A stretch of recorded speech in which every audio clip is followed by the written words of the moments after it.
और ग्वालियर के महाराजबाड़ा में पोस्ट ऑफिस बिल्डिंग पर झंडा लगाने के दौरान फायर ब्रिगेड की हाइड्रोलिक मशीन की क्रेन टूट गई। इस हादसे में निगम अमले की 3 कर्मचारियों की मौत हो गई है, वहीं एक कर्मचारी घायल हो गया है। दरअसल मशीन का बैलेंस बिगड़ने से क्रेन डगमगा गई और 60 फीट की ऊंचाई पर पहुंचे प्लेटफॉर्म से नीचे आ गिरी। इस प्लेटफॉर्म पर झंडा लगाने के लिए निगम के 4 कर्मचारी सवार थे। उधर इस बड़े हादसे की जानकारी मिलते ही प्रभारी मंत्री तुलसी सिलावट भी मौके पर पहुंचे और इस दौरान निगम कर्मचारी नेता ने मंत्री से बात करते हुए निगम अफसरों पर लापरवाही के गंभीर आरोप लगाए। कर्मचारी नेता का कहना है कि निगम अफसरों ने हाइड्रोलिक मशीन पर अनट्रेंड कर्मचारियों को झंडा लगाने भेजा था, जिसके चलते हादसा हुआ है। घटनास्थल देखने के बाद प्रभारी मंत्री सिलावट ने पूरे मामले की जांच के आदेश दिए हैं। उधर सीएम शिवराज ने भी हादसे पर दुख जताया है। घटनास्थल पर पहुंचे ऊर्जा मंत्री प्रद्युम्न सिंह तोमर ने भी जांच के आदेश दिए। फायर ब्रिगेड प्रभारी उमंग प्रधान निलंबित कर दिए गए हैं। साथ ही मृतकों के परिजनों को 4-4 लाख रुपए की आर्थिक सहायता की घोषणा की गई है। वहीं परिजनों ने दोषी अधिकारियों पर कार्रवाई की मांग करते हुए चक्का जाम भी किया है।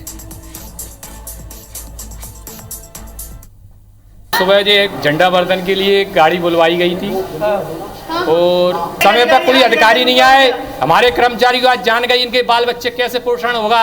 इनको राज्य शासन कोई नियमितीकरण नहीं करे, इनका कोई वो नहीं कर रही। इनको कच्चे में रख के, इनकी जान जोखिम में रख के इनकी मृत्यु करवा रही। दुखद घटना है, गंभीर घटना है, दिल को हिला देने वाली, झंझोर देने वाली घटना है।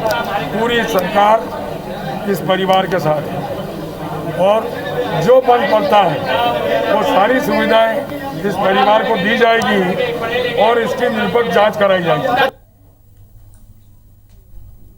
ग्वालियर जिले में एक बड़ा हादसा हुआ है। उस प्राइमरी फेसिस निकल के आ रहा है कि 3 लोगों की हादसा में डेथ हो गई है, साथ ही 3 से 4 लोग हैं गंभीर रूप से घायल हो गए हैं। और इसमें सबसे बड़ी जो निगलेंसी है वो नगर निगम की सामने आई है। और आप देख सकते हैं कि ये नगर निगम की फायर ब्रिगेड है।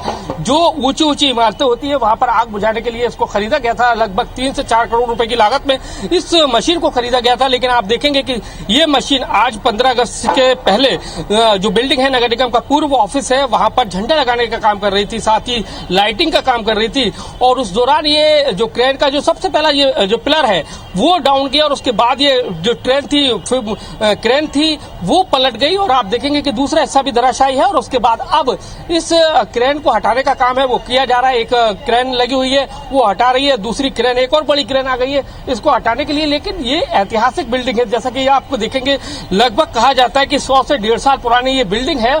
और एकदम से इस बिल्डिंग से ये जो क्रेन है इसको हटाया नहीं जा सकता। अगर ये एकदम से हटा दिया गया तो कहीं ना कहीं ये बिल्डिंग है धराशायी हो जाएगी। हालांकि इस बिल्डिंग पर स्मार्ट सिटी का काम चल रहा था। और जैसा कि अब पूरी इस घटना के बाद जांच के आदेश दे दिए गए हैं, मृतकों को 4-4 लाख रुपए के देने के आदेश दे दिए गए हैं। लेकिन सवाल इस बात का है कि आखिर नगर निगम की जो फायर ब्रिगेड की जो क्रेन थी उसका काम आग बुझाने का था। लेकिन देखने में यह आया, इस हादसे के दौरान यह आया कि इस क्रेन से झंडा लगाया जा रहा था। साथ ही जो 15 अगस्त से पूर्व जो लाइटिंग की व्यवस्था नगर निगम के ऑफिस में की जा रही थी उस दौरान ये हादसा हुआ, जिसमें 3 कर्मचारियों की डेथ हो गई और 3 से 4 लोग घायल हो गए हैं। हालांकि उनका इलाज जारी है। ऐसे में देखना होगा कि इस जांच में कौन लोग दोषी पाए जाते हैं। कैमरामैन लोकेंद्र पाल के साथ नासिर गौरी, IBC 24 ग्वालियर।